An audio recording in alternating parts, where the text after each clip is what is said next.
I think it's now possible for the stock market, at least the large cap indexes, to generally head higher from here. One of those reasons being, I understand that the large cap indexes have been, loosely chopping around all-time highs for maybe a week or two here.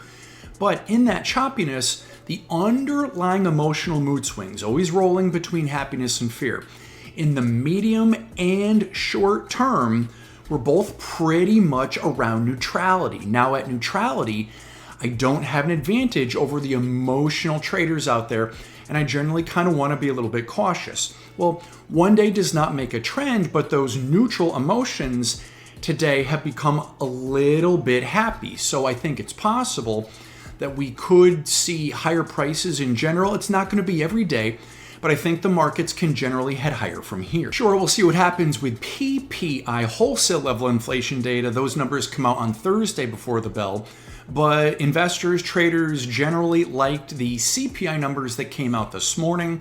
Also, after those inflation numbers came out, the expectations of the street of interest rate cuts increased. Now, according to the street, and the Fed can do anything it wants, but according to the street, it is almost a certain 25 basis point rate cut in the September meeting, relatively certain additional 25 basis point rate cut in the October meeting, and probably another rate cut somewhere between December and March of next year.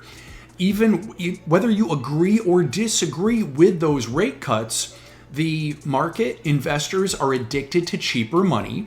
And when they see cheaper money probably coming into the market, what do? They buy up stocks, so this is bullish. Now, you know me, I've shared with you all year various ways that the economy is not as healthy as a lot of people claim it is. But again, as long as the 7-10 companies that are so heavily weighted in the indexes continue to do well, which they can, that was funny, the stock market can continue higher. But a little perspective on that the economy is not strong here. The pace of bankruptcies is accelerating. That's not good for at least America. It's not good for Main Street. This is according to S&P Global Market Intelligence as posted by the Kavasi letter. 71 large U.S. companies went bankrupt in July.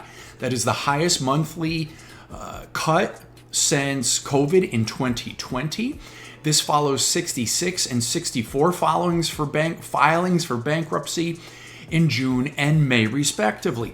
Year to date, there have been 446 large company bankruptcies, the most in 15 years. Again, not good for Main Street. This is already higher than the full year bankruptcies for 2021 and 2022, when 405 and 373 firms went bankrupt. So the economy itself can continue to weaken, but as long as the Mag 7 Plus stays where it is or even strengthens, large cap indexes, specifically the NASDAQ 100, specifically the Magnificent Seven, can continue higher.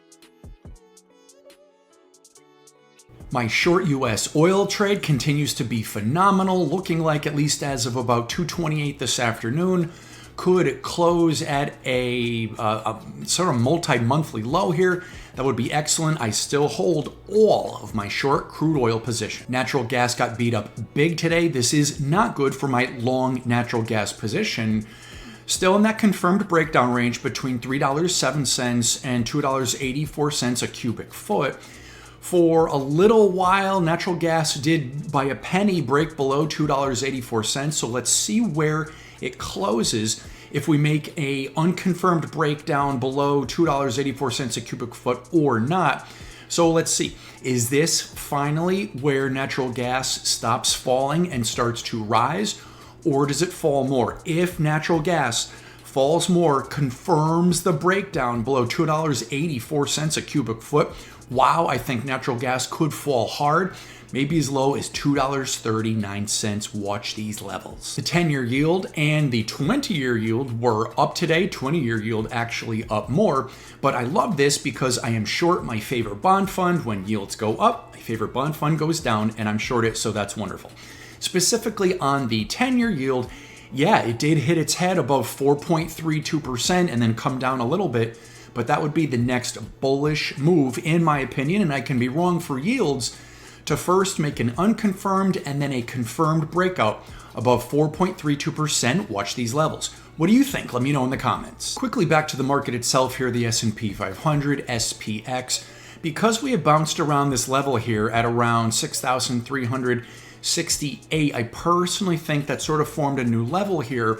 And at least as of 2:35 this afternoon, between the unconfirmed breakout on Friday and the confirmed breakout today, I kind of say the S&P 500 could head higher from here. It doesn't have to be every day, but that level right there would be the next level. It would have to confirm below, in my opinion, in order for the S&P 500 to really fall further. Gold was only up fractionally, at least as of 2:31 in the afternoon. Let's see where it closes. If you follow my work, you already know that on Friday, about 10 minutes before the bell, I very happily exited half of my long gold position. I may or may not sell any more, even if it did come down some, which I really super hope it does. I would buy more gold, so let's see. What do you think about gold? This is not investment advice, and if you don't know me, I'm John Crocker, professional investor, proud American, cigar lover, and owner of Crocker Capital, LLC.